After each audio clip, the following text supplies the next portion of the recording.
교회가 시작해서 온 유대 땅에도 사마리아 땅에도 교회들이 여기저기 많이 세워졌습니다. 그리고 이제 안디옥에도 교회가 세워졌습니다. 교회들마다 좋은 교회, 건강한 교회로 세워나가려고 다들 애를 많이 썼을 것입니다.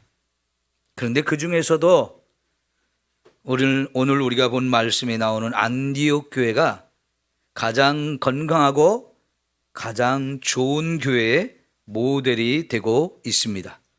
그래서 전 세계의 많은 교회들이 이 안디옥 교회를 모델로 삼고 그런 교회가 되고 싶어 합니다.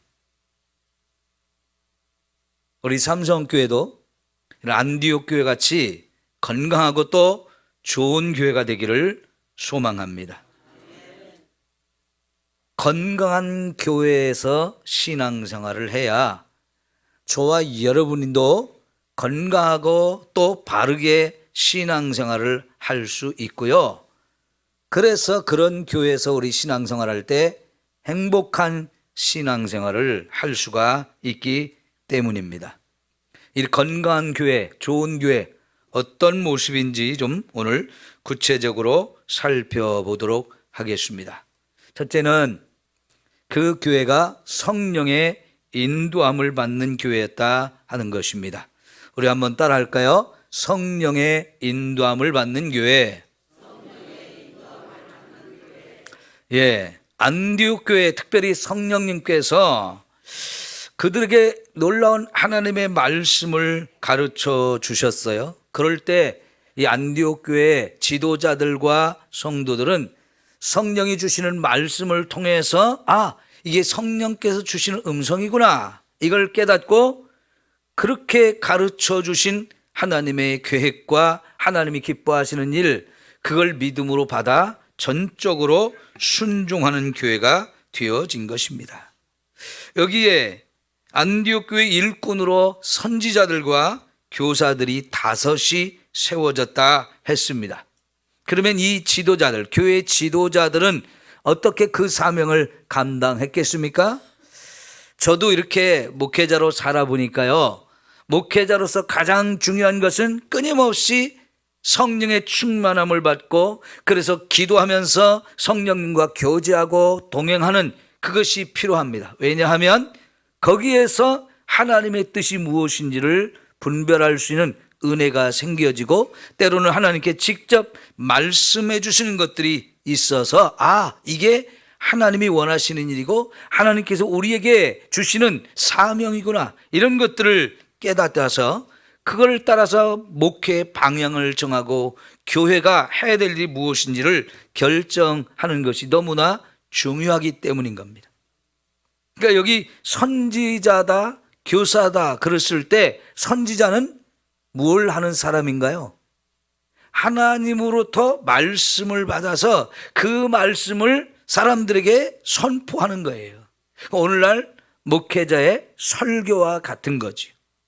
이미 우리는 설교를 한다고 할 때 주어진 하나님의 말씀 성경을 통해서 그 성경을 해석하고 이 성경이 무슨 뜻인지를 성도들에게 가르침으로 인해서 성도들이 그것을 따라서 이게 하나님의 뜻이고 하나님의 말씀이구나 이걸 따라 살게 만드는 거죠.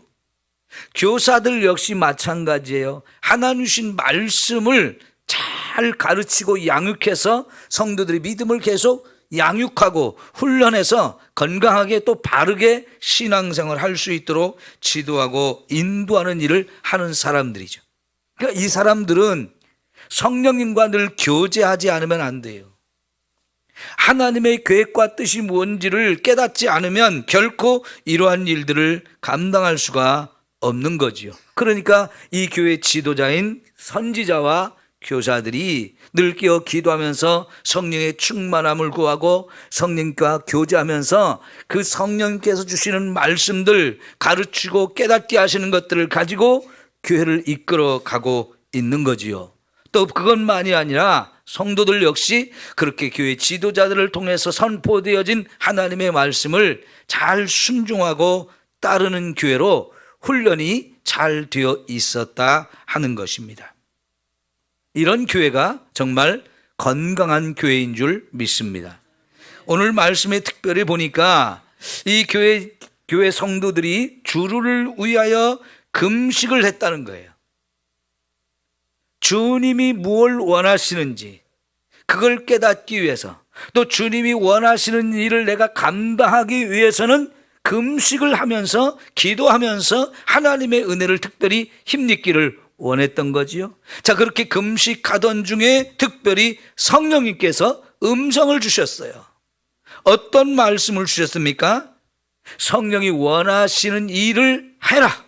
그리고 그 일을 위해서 특별히 바나바하고 사울을 따로 구별해라. 이런 말씀을 듣게 된 거죠. 여러분, 안디옥 교회 이 지도자들과 수많은 성도들 가운데 그 성도들이 다 같이 함께 이 음성을 들었을까요? 그렇지는 않을 거예요. 이 교회 지도자들과 또 교회 안에서 있는 또 어떤 성도들 일부에게 성령께서 이런 말씀을 주셨을 것 같아요. 그리고 그렇게 해서 하나님의 음성을, 성령의 음성을 들은 사람들이 이제 내가 성령께서 이런 말씀을 우리에게 주셨다라고 말씀을 선포하고, 그러니까 서로 그것이 이해가 되고 받아들여지면서 그러면 우리 그 일을 합시다. 이렇게 해서 한 마음으로 그들이 일치가 되어지니까 결국은 성령이 원하는 대로 바나바와 사울을 따로 세우고, 그리고 하나님이 원하시는 일 여기 정확하게 말하지 않은데 결국은 뭐였습니까? 이들을 선교사로 파송하는 거죠. 왜?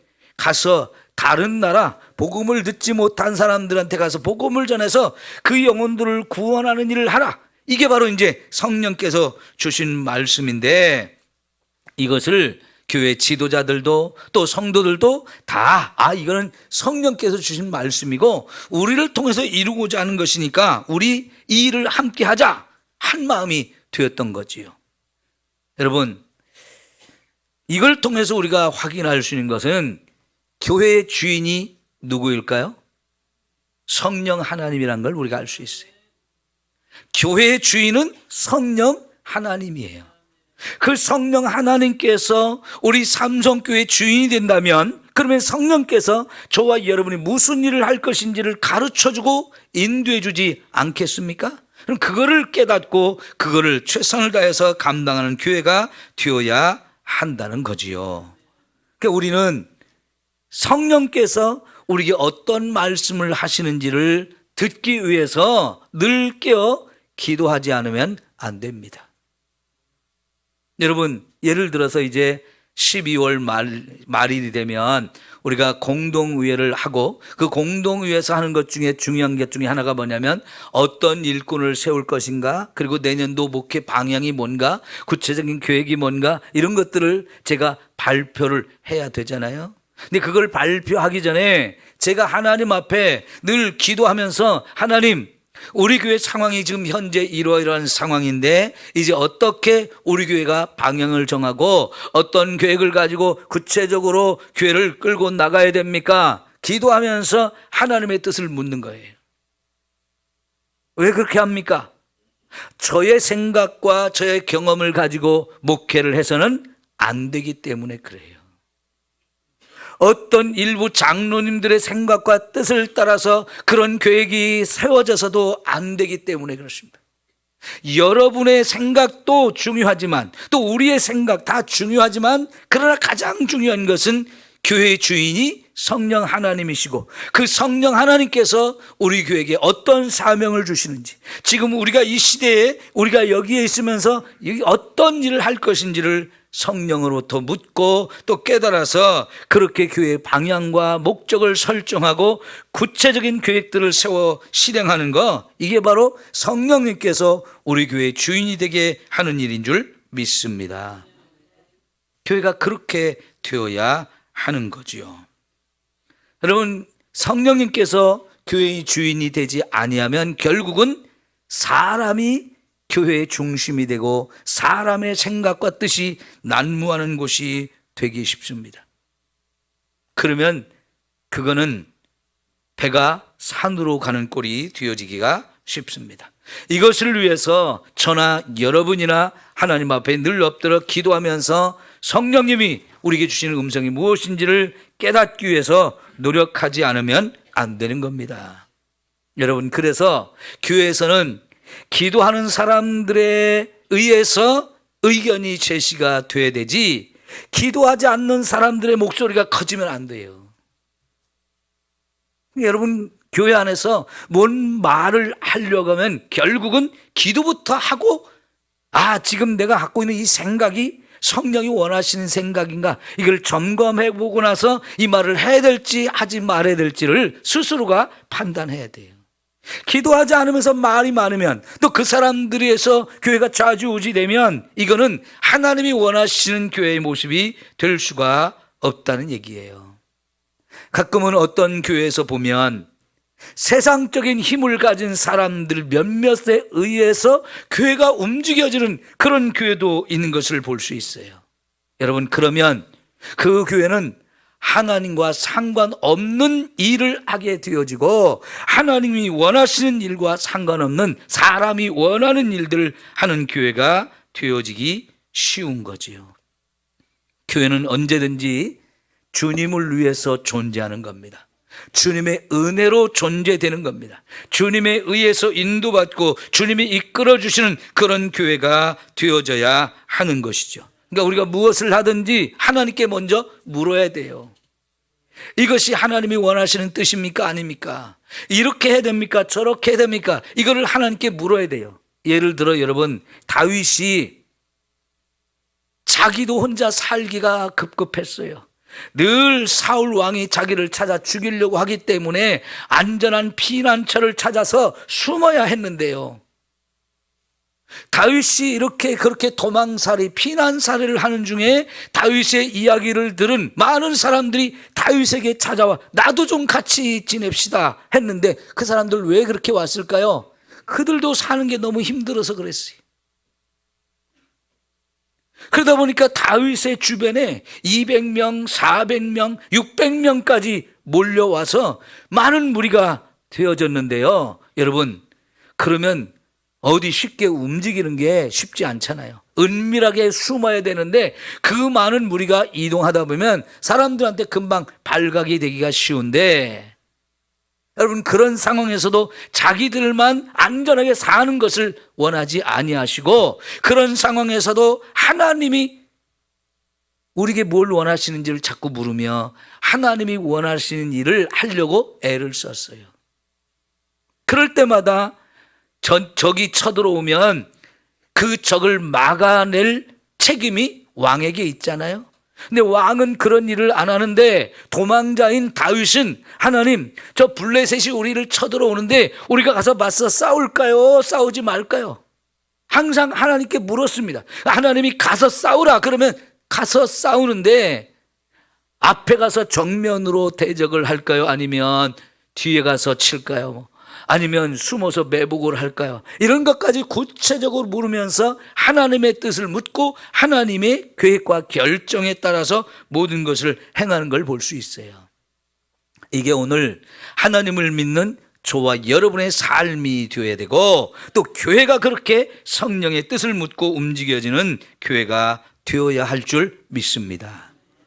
하나님께서는 안디옥 교회에게 선교사를 보내서 선교라고 하는 일을 하라고 명령을 내려주셨습니다. 그런데 안디옥 교회 한 번도 해보지 않은 일이에요.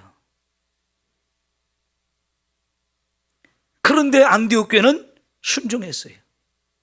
이것저것 계산해보지 않았어요.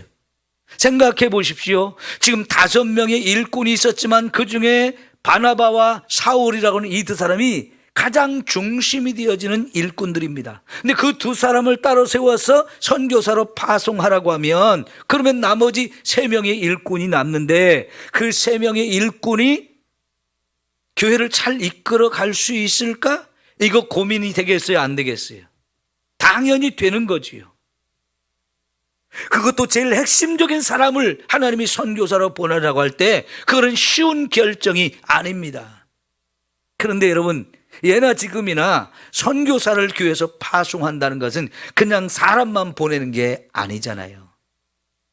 그들은 복음을 위해서 가야 되기 때문에 그들에게 많은 물질의 후원이 필요한 겁니다. 그들도 이동해야 되고요. 먹고 자고 쓸 것들이 비용이 꽤 많이 들어가는데 그것도 이제 바울, 바나바, 요한까지 마가까지 세 사람이 함께 가는데 그 사람들의 써야 될 모든 경비를 그들이 가면서 자기 돈으로 혹은 자기가 돈을 벌어서 해서는 안 되잖아요. 오로지 선교사로 가서 복음을 전하는 일에 집중하기 위해서는 안디옥 교회가 그 물질의 후원을 전적으로 책임져야 했습니다. 그게 언제 끝날지 모르는 일인데 그 일을 감당하라고 하니까 여러분, 우리도 무슨 일을 하면 벌써 돈 계산부터 하잖아요. 그런데 안디옥 교회적으로는 굉장히 부담이 되어지는 일인데도 불구하고 하나님이 하라고 하니까 하는 거예요.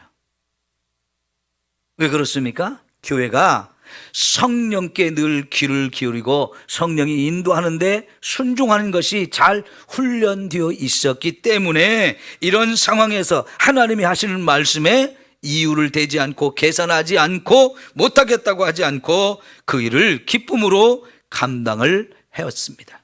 그런데 보면 여러분, 안디옥 교회가 이 선교사들을 파송해서 첫 번째 그들이 2년 동안 터키 지역의 중심부에 가서 복음을 전했어요. 그리고 돌아왔습니다. 그리고 와서 보고를 하는데 이게 얼마나 감사한지. 그들이 가서 복음을 전할 때 많은 사람들이 예수님을 믿게 됐고 많은 곳에 교회가 세워졌다고 하는 말을 들었을 때 얼마나 감사하고 감격했을까요? 야, 우리가 보낸 선교사들이 이렇게 정말 큰 일을 했구나. 여기저기 교회가 세워졌다는 얘기를 들을 때 이게 얼마나 감사한 일이에요. 이번 주간에 우리 김재현 장로님이 베트남에 또 가실 일이 있어 갔다 왔는데요. 베트남의 장로님 이쪽에 모임이 있는데 그 모임 속에서 한 1,500만 원을 모아서 또 이번 베트남에 교회를 건축하는 일을 하고 왔는데 거기를 둘러보면서 우리가 전에 건축한 거이머우 교회도 가셔서 둘러보고 오셨어요. 교회가 다 아름답게 서 있고 거기 목사님이 열심히 목회하는 이런 모습들을 보고 오시면서 참 멋지게 목사님이 목회를 잘하고 계시더라고요. 이렇게 소식을 전해주는데 듣는데 얼마나 마음이 감격이 있는 거예요. 그런 교회들이 지금 이 선교사들을 위해서 많이 세워졌다는 거예요. 여러분, 그래서요 2년 선교 생활을 하고 와서 보고를 했던 그 두 사람이 얼마 후에 우리 선교지를 또 가고 싶다. 지난번에 가서 세운 교회들 돌아보고 더 먼 곳까지 가서 복음을 전하겠다고 하니까요. 기꺼이 안디옥 교회는 또 그 일을 뒤에서 뒷받침해서 감당합니다. 그래서 이번에는 선교사들이 전에 복음을 전한 교회를 들어볼 뿐만이 아니라 그들이 이제는 터키를 넘어서 그리스까지 가서 많은 교회를 세우고 돌아오거든요. 여러분, 그 일을 3차에 걸쳐서 약 10년이 넘는 기간 동안 이런 일들을 해왔는데요. 이 안디옥 교회가 보통 교회가 아닌 거지요. 이 선교사들이 그렇게 아름다운 너무나 멋진 일을 할 수 있었던 것은 결국은 이 안디옥 교회가 있었기 때문에 가능했던 겁니다. 여러분, 건강한 교회는 성령이 주인 되시는 교회이고 그 성령께서 말씀하시고 인도하시는 대로 전적으로 순종하는 교회, 이런 교회가 건강한 교회인 줄 믿습니다. 사랑하는 성도 여러분, 우리 삼성교회도 성령이 주인 되시는 교회가 되어야 하지 않겠습니까?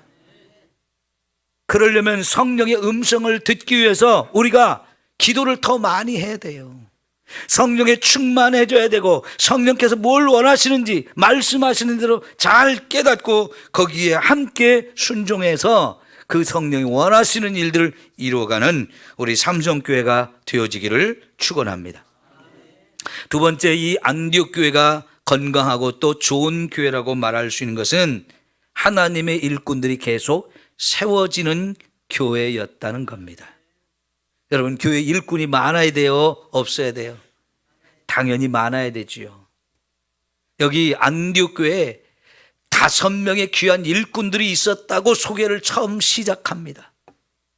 교회 일꾼이 이렇게 아름답게 세워진다는 거 감사한 일이에요. 그런데 여러분, 그 5명의 일꾼들을 가만히 살펴보면 예수님이 직접 뽑아서 훈련시켰던 사도는 한 사람도 없어요. 그리고 그 사람들 가운데 예수님 생전에 예수님 따라다니면서 예수님의 말씀을 직접 듣고 훈련받고 한 사람도 없어요. 그러나 여기 5명의 세워진 안디옥 교회의 지도자들 모두가 성령 충만했고 하나님 주신 복음으로 확실하게 무장되어진 사람들이고 하나님과의 깊은 만남, 하나님 주신 많은 은혜 체험이 충만한 사람들이란 말이죠.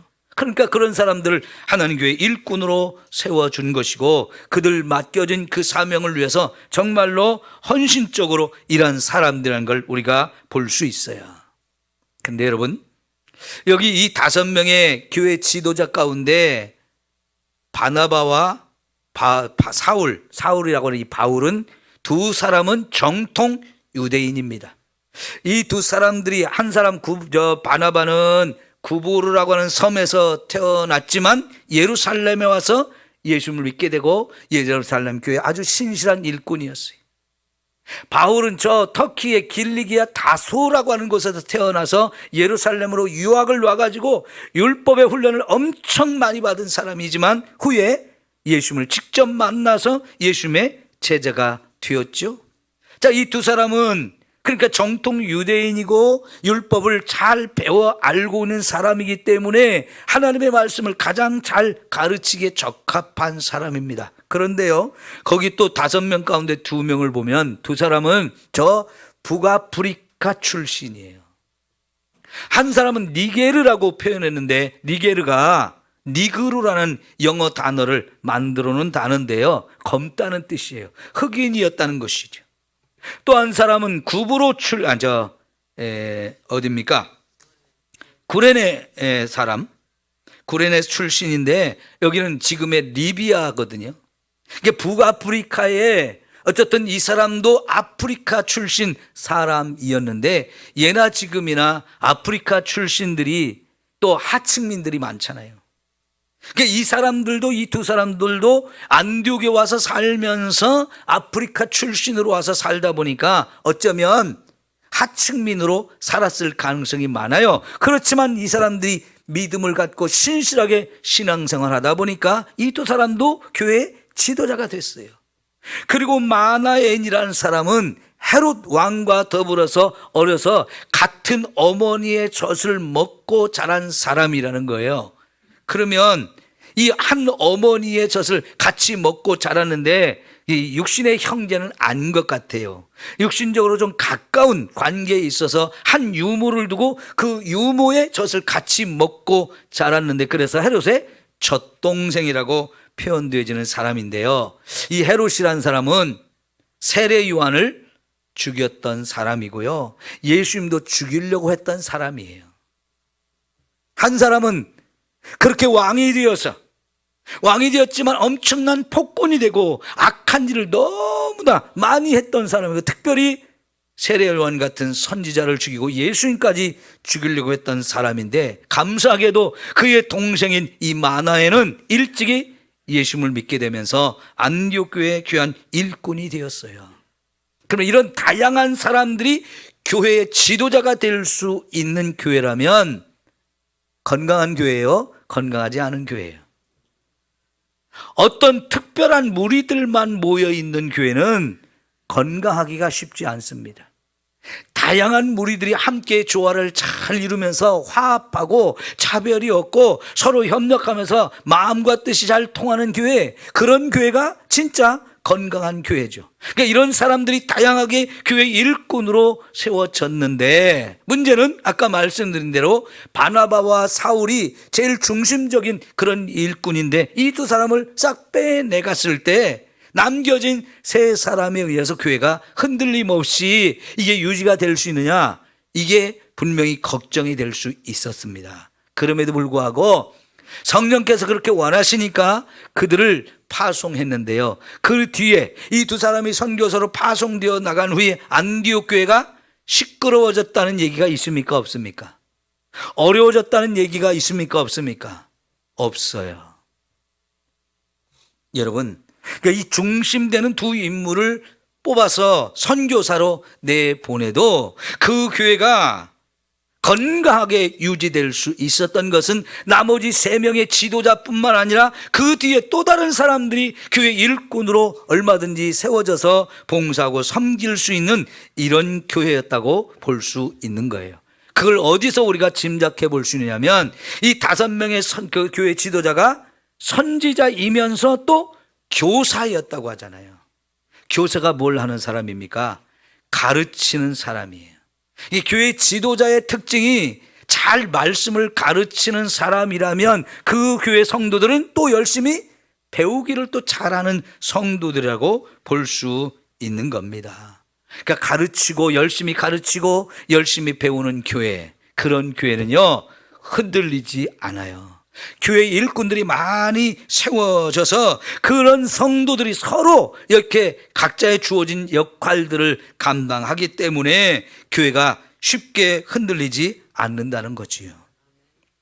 여러분, 사도행전 2장에서부터 교회가 시작이 되었을 때 그 교회가 특징이 뭐냐면 부지런히 가르치는 일을 열심히 한 교회였다는 거예요. 근데 그런 것은 왜 이 초대교회가 그 일을 했느냐? 여러분, 마태복음 28장에서 예수님께서 마지막으로 이제 제자들에게 명령을 내릴 때에 뭐라고 말씀하셨냐면 너희가 가서 내가 너희에게 분부한 모든 것을 가르쳐 지키게 하라 그랬어요. 예수님께서 마지막으로 준 이 사명 가운데 내가 지금까지 3년 동안 너에게 많은 것을 가르치고 명령을 했는데 그걸 가서 가르치라는 거예요. 그런데 언제까지 가르치냐? 그 사람들이 배워가지고 배운 것을 마음에 새기고 그걸 생활 속에 지키게 될 때까지. 여러분, 제가 오늘 이렇게 설교했다고 해서 여러분 은혜 받았습니다 그랬는데 집에 가자마자 우리 오늘 은혜 받은 말씀 그대로 사라집니까? 잘 안 되죠. 그럼 그 말씀을 지키려면 어떻게 됩니까? 목사가 또 반복해서 계속 이거 중요한 거니까 해야 됩니다 자꾸 강조하고 또 가르쳐서 마침내 지키게 될 때까지 가르치는 거죠. 그 가르침은요 한 번, 두 번 가르쳐다 끝나는 것이 아니고 그걸 자꾸 또 반복해서 가르쳐서 결국은 그 가르침 받은 대로 살 때까지, 그걸 지키며 살 때까지 이걸 가르치라고 주님이 그렇게 명령하셨어요. 그래서 초대교회는 처음 시작할 때부터 열심히 말씀을 가르치는 그런 교회였고, 그러니까 교회는 특징이 배우는 일에 아주 열심이었던 걸 볼 수 있는데요. 여러분 2장 42절을 한번 확인해 보겠습니다. 2장 42절.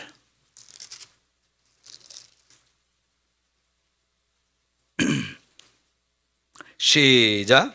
그들이 사도의 가르침을 받아 서로 교제하고 떡을 떼며 오로지 기도하기를 힘쓰니라. 자, 여러분, 이 사람들이 서로 교제하고 떡을 떼며 그리고 기도하기를 힘썼다고 그러는데 그거 왜 그렇게 그런 일을 했을까요? 보니까 사도들이 그렇게 가르쳤다는 거예요. 사도들이 그렇게 가르치고 그래서 가르침을 받은 대로 서로 교제하고 떡을 떼고 그리고 기도하기를 아주 힘썼다고 말하는 거죠. 그러니까 사도들이 이렇게 좋은 일, 성도가 신앙생활을 어떻게 해야 되는지를 구체적으로 가르쳤는데 가르침을 받은 사람들이 그 가르침 받은 대로 순종을 했다는 거예요. 이제 4장으로 가볼까요? 4장 33절.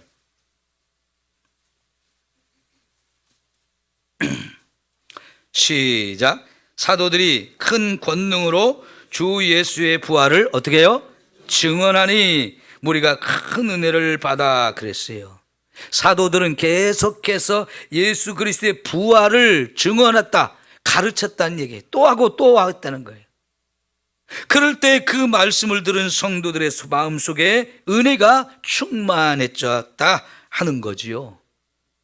사도 초대교회의 성도들 교회의 특징이 이렇게 가르치고 배우는 일이 아주 열심이었던 걸 볼 수 있어요. 이제 5장 42절, 매우 중요한 구절이에요. 5장 42절. 여러분이 이 사도행전에서 이 구절은 1장 8절처럼 중요하니까 기억하시면 좋겠어요. 시작. 그들이 날마다 성전에 있든지 집에 있든지 예수는 그리스도라고 가르치기와 전도하기를 그치지 아니하니라. 굉장히 중요한 게 42절에 동그라미를 쳐놓고 여러분 꼭 기억하십시오. 그들이 날마다 성전에 모이든지 집에 있든지 예수가 그리스도다. 이게 복음의 핵심이거든요. 이거를 가르치고 또 전도하는 것을 쉬지 않았다는, 그치지 않았다는 거예요. 어디에 있든지 매일매일 예수가 그리스도라고 복음을 전하고 가르치는 것을 쉬지 않고 계속 했다는 거예요. 여러분 얼마나 이 초대교회가 복음을 가르치고 전하는 일에 힘썼는지를 우리가 알 수 있는데 오늘 저와 여러분의 모습하고는 너무 다르죠? 우리 이렇게 안 하잖아요. 그죠? 그러면 여러분 우리 삼성교회가 이 초대교회 모습을 배우고 우리도 그렇게 해야 되지 않겠습니까? 예수가 그리스도라고 집에 있든지 길에 나가든지 또 일터에 가든지 성전에 모이든지 어디든지 가서 우리는 이렇게 전하고 가르치는 일을 힘써야 합니다. 여러분 6장에 가면 사도들이 우리가 이제 굳이 하는 일 우리가 하다 보면 말씀 전하고 기도하는 일 못하게 생겼다. 그러니까 이거 굳이 하는 일 여러분에게 일꾼을 세워서 맡기고 우리는 말씀과 기도에 전무하겠다. 이게 옳다고 생각해서 그렇게 했어요. 그 결과가 어떻게 됐습니까? 6장 여러분 7절 보세요. 6장 7절. 하나님의 말씀이 점점 왕성하여 예루살렘에는 제자의 수가 더 심히 많아지고 허다한 제사장의 무리도 이 도에 복종하니라. 여러분 사도들이 다른 일에 신경 쓰지 않고 말씀을 전하고 기도하는 일에 집중하니까 여러분 하나님의 말씀이 왕성하게 됐다는 거예요. 성도들이 말씀을 잘 배우고 그 말씀 위에 서고 말씀대로 사는 이 삶이 되어지니까 그 성도들이 신앙이 자랄 뿐만 아니라 더 많은 사람들이 예수를 믿게 되었다는 거죠. 그러다 보니까 그렇게 복음을 반대하고 대적하던 제사장의 무리 가운데서도 저들이 말하는 예수가 진짜 하나님의 아들이고 메시아구나 이걸 깨닫고 돌아오는 일이 많았다는 얘기지요. 이러한 전통을 안디옥 교회가 계속 이어받고 있어요. 교회 지도자들이 교사이면서 선교사라는 것, 선지자라는 것. 교사라는 것은 그만큼 말씀을 가르치는 일에 열심을 내는 사람들이잖아요. 그러면 이렇게 가르침을 받는 사람들이 많다면 거기서 자연스럽게 일꾼들이 세워지는 거잖아요. 잘 배워야 또 가르칠 수 있는 사람이 세워지고 그들이 많은 교회가 건강한 교회가 되어지는 줄 믿습니다. 왜 교회들마다 일꾼이 없어서 이렇게 해마다 쩔쩔맵니까? 가르치는 일을 소홀히 하고 배우는 일도 소홀히 하기 때문에 그래요. 여러분 전 세계에서 우리 한국만큼 자식들 가르치는 데 열정을 가진 나라가 드물어요. 아주 한국 사람들 특별합니다. 자식 교육열이 정말 대단해요. 왜 그렇게 해야 됐나요? 개인적으로는 여러분들이 어린 시절에 배우지 못한 한이 있잖아요. 특별히 우리 부모님들은 배우지 못한 한이 참 컸어요. 그래서 옛날에 쉽게 하던 말 중에 알아야 면장을 하지, 시골 면장을 하려도 뭔가 알아야 그 일을 할 수 있다는 겁니다. 그만큼 우리는 아는 게 없었어요. 배우지를 못했으니까. 그러니까 내 자식만이라도 가르쳐서 그들이 세상 사는데 나처럼 답답하게 힘없이 살아서는 안 되겠다고 하니까 정말 한을 가지고 자식을 기르는데 최선을 다했어요. 나는 못 먹고 못 입고 굶주려도 내 자식은 키워야 된다, 가르쳐야 된다, 그렇게 했는데요. 여러분 국가적으로도 그것이 얼마나 중요했냐면 우리나라는 땅도 좁습니다. 자원도 많지 않은 나라예요. 결국 우리가 길러낼 수 있는 사람이 유일한 자원이었단 말이죠. 그 사람을 잘 키워야 우리도 살 수 있고 나라도 살 수 있다는 이 생각이 있으니까 정말 자녀들 가르치는데 우리가 최선을 다했어요. 그러다 보니까 사람이 자원이 돼서 결국은 엄청난 성장을 해왔고 전 세계를 놀라게 했잖아요. 그 힘이 바로 교육의 힘인 겁니다. 그런데 여러분, 우리 한국교회 성도들은 배우는 일을 참 멀리하고 어려워해요. 배우는 게 그렇게 중요한 걸 알면서도 정작 교회에 와서 우리가 배워야 된다 그러면 다 나는 어려워요, 힘들어요, 나는 못해요 이러면서 너무 빼요. 그러다 보니까 한국교회가 이제 부흥을 해서 숫자는 많은데 믿음이 자라지 못한 성도가 너무 많은 거예요. 여러분, 이게 심각한 문제를 가져와요. 여러분, 교회를 왔다 갔다 주일 한 번만 해가지고 여러분의 신앙이 얼마나 자라겠습니까? 결코 쉽게 자라지 않아요. 그냥 배우지 않는데 믿음이 자란다? 여러분, 그러지 않아요. 교회 등록하고 한 3년 정도 되면 웬만한 교회들 다 집사로 세워주잖아요. 집사로 세워준 지 이제 한 5년, 10년 지나면 또 권사님도 되고 장로님도 됩니다. 근데 배운 것이 없어요. 그러면 처음 교회 등록할 때와 별로 달라진 게 없습니다. 그저 교회를 다니니까, 주일날 오니까, 오면 또 헌금도 하니까 괜찮게 신앙생활을 하는 것 같아요. 시간이 흘러가면서 저 사람 믿음이 좋은 것 같아요. 그런데 사실은 잘하지 않았어요. 겉모습만 그냥 그럴듯하게 포장이 되어 있는 것 뿐이에요. 여러분, 한국이 참 이단들이 많이 일어났거든요. 근데 그런 이단들이 일어날 때마다 교회 안에 있는 많은 사람들이 이단에 미혹돼서 교회를 떠났어요. 이단의 숫자가 엄청나게 성장을 했어요. 여러분, 최근에도 신천지가 대구에서 10만 명이 모여서 수료식을 했대요. 2년 전에도 했었는데 2년 만에 또 10만 명 수료식을 했어요. 수료식이라는 것은 그들이 가르치는 이 과정이 있는데 그걸 잘 배워서 시험을 봐가지고 통과를 했다는 얘기예요. 그 사람들 시험 점수가 80점이 넘어야 되거든요. 여러분, 무슨 자격시험, 자격증 하나 따려고 시험 공부를 해도요 80점 맞으려면 정말 어렵습니다. 그런데 2년 만에 이 신천지에서 또 10만 명을 전도해가지고 10만 명을 또 훈련해서 수료를 해서 대구에서 대대적인 수료식을 했어요. 그 사람들이 몇 번에 걸쳐서 이 10만 명씩 수료식을 했는데 어떻게 그렇게 많은 사람들이 거기 모이나요? 열심히, 그게 거짓인데도 진짜인 것처럼 나가서 열심히 전도했고 거기에 미혹된 한국교회 사람들이 많이 거기 끌려갔어요. 왜 이렇게 교회 사람들이 그렇게 이단에 많이 끌려가나요? 그게 2단인지 3단인지 분별할 능력이 없기 때문에 그래요. 왜 그걸 분별 못합니까? 하나님 말씀이 없으니까 그렇지요. 하나님 말씀이 없으니까 그런 것에서 너무 쉽게 미혹이 되고 너무 쉽게 끌려가요. 분별력이 없는 거예요. 왜 그래요? 배우지 않기 때문에 그래요. 가르치지 않는 지도자도 문제지만 배우지 않는, 배우는 걸 싫어하고 멀리하고 두려워하는 우리의 이런 모습들이 결국은 우리의 신앙이 자라지 못하게 만드는 거예요. 집사 됐느냐, 권사 됐느냐, 장로 됐느냐 중요하지 않습니다. 얼마만큼 여러분들이 정말 제대로 배우고 제대로 신앙생활을 하느냐, 그게 더 중요한 거예요. 오늘 성도 여러분, 우리 부지런히 배우고 제대로 신앙생활을 하는 교회가 되어지기를 축원합니다. 그래야 그 교회 안에 좋은 일꾼도 많이 세워지는 거잖아요. 마지막으로 세 번째, 시간이 이제 다 돼서 짧게 말씀드릴게요.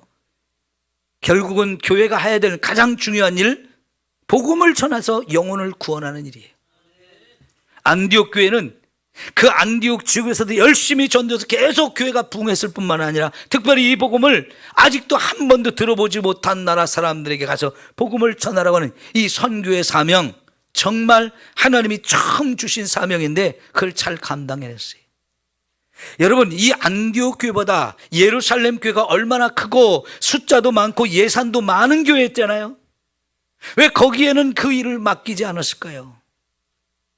처음에 이 선교일을 베드로가 했어요. 이방인 고넬료에게 가서 복음을 처음 전한 사람이 베드로입니다. 그가 이방인들이 복음을 듣고 구원받는 걸 보면서 너무 감격했고요. 예루살렘 교회 그 소식을 전해서 그들이 이 이야기를 듣고 이방인에게도 하나님의 복음을 전하기를 원하고 이방인도 얼마든지 구원하시는구나, 이걸 처음 깨달은 사람들이 예루살렘 교회 성도들이에요. 그런데 여러분, 예루살렘 교회 성도는 깨닫기는 했지만 그거 우리가 해야 된다, 적극성을 보이지 않았어요. 거기에 비하면 신생교회입니다.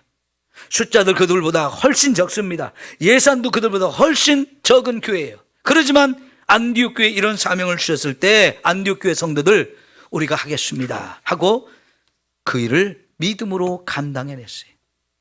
아까 말씀드린 대로 1차, 2차, 3차에 걸쳐 10년이 넘는 세월 동안 이 선교사들을 계속 파송하고 계속 기도하면서 후원할 때 정말 많은 역사가 일어났고 많은 나라에 많은 교회들이 세워졌잖아요. 이것이 정말 하나님이 원하시는 놀라운 일이 되어지는 줄 믿습니다. 그렇다면 여러분, 우리 삼성교회도 이런 일을 계속 감당해야 되지 않겠습니까? 지금까지 우리는 우리 주변의 영혼에게 복음을 전해서 구원하는 일에 정말 많이 힘썼어요. 제가 봐도요, 다른 교회와 분명히 그 비교될 정도로 우리 교회가 전도하는 일에 정말 많이 힘썼습니다. 여러분, 직접 전도 현장에 매일 나오지는 못하더라도 기도도 하고 헌금도 하고 또 전도하라고 하면 또 전도 대상자도 정하고 데려오려고도 하고 일주일에 한 번씩 구역별로 정해서 와서 또 사거리에서 전도지 전하고 하는 일, 많은 성도들이 참여했어요. 그 결과로 하나님께서 우리에게 많은 구원의 역사를 이루어 주셨는데, 이런 일이 여기서만 이루어지면 안 되고요, 또 다른 나라에서도 이 일을 우리는 계속해야 하는 것입니다. 우리 삼성교회 시작은 참 미약했어요. 대부분의 교회들은 개척자가 있었어요. 믿음을 가진 사람들, 헌신된 사람들이 개척자가 돼서 교회 지도자가 되고 사람들을 모아서 어른들이 중심의 교회가 개척되는데, 우리 교회는 그렇게 개척되지 않았잖아요. 어린아이들 몇 명이 모여있는 교회였고 지도자가 없었어요. 그러다 보니까 초창기에 많이 힘들었지만 그래도 60년의 세월을 이렇게 지나오면서 이만큼 성장한 교회가 되었고, 또 그 과정 속에서 미약하지만 선교사들을 후원하는 일을 해왔어요. 그리고 금년에는 이렇게 해외에다 교회를 건축하기까지 이렇게 했는데, 여러분, 여기서 우리 결코 멈춰서는 안 됩니다. 더 많은 선교사들을 우리가 후원하고 더 열심히 후원해야 할 줄 믿습니다. 그런데 우리가 더 소원하는 것은 우리 교회도 선교사를 직접 파송하는 교회가 되어야 하지 않겠어요? 아멘이 적어지는데요. 여러분, 더 나가서 우리가 정말 소원하는 것은 우리 교회에 함께 신앙생활하는 성도들 가운데, 또 우리의 자녀들 가운데 내가 선교사로 가겠습니다, 이런 사람들이 좀 많이 세워져야 되지 않겠습니까? 그거는 우리가 기도하면 됩니다. 이런 일을 위해서 우리 기도하고 또 이런 일을 위해서 더 많이 물질로 헌금하고 할 때 우리 삼성교회가 이런 일을 더 열심히 감당하는 그런 교회가 되어질 줄 믿습니다. 오늘 건강한 교회 3가지 말씀드렸어요. 성령님이 주인 되어서 인도해 주시는 교회, 좋은 일꾼들이 계속 세워지는 교회, 그리고 성령께서 원하시는 이 선교회, 아름다운 일을 감당하는 교회, 이런 교회가 건강한 교회, 좋은 교회라고 말씀드렸는데, 우리가 함께 힘쓰면 우리 삼성교회도 안디옥 교회보다 더 건강한 교회가 되어줄 수 있음을 믿습니다. 기도합시다. 하나님 아버지, 전 세계 많은 교회들이 안디옥 교회를 닮고 싶어 합니다. 삼성교회도 안디옥 교회를 뛰어넘어 더 좋은 교회, 더 건강한 교회가 되기를 소망합니다. 우리 늘 깨어서 기도하면서 성령의 인도함을 받게 하시고 성령님과 늘 동행하며 교제하며 성령의 충만한 성도들이 모두가 되게 하여 주옵소서. 그래서 저들 가운데 정말 하나님 주신 아름다운 비전을 품고 깨어 일어나 헌신하고 충성하는 많은 성도들, 귀한 일꾼들이 세워지게 도와주시었고, 하나님 우리를 통해서 이루고자 하는 영원권의 역사를 강력하게 펼쳐나가는 우리 삼성교회가 되어주도록 우리 교회를 써 주시옵소서. 예수님의 이름으로 기도하옵나이다. 아멘. 이제는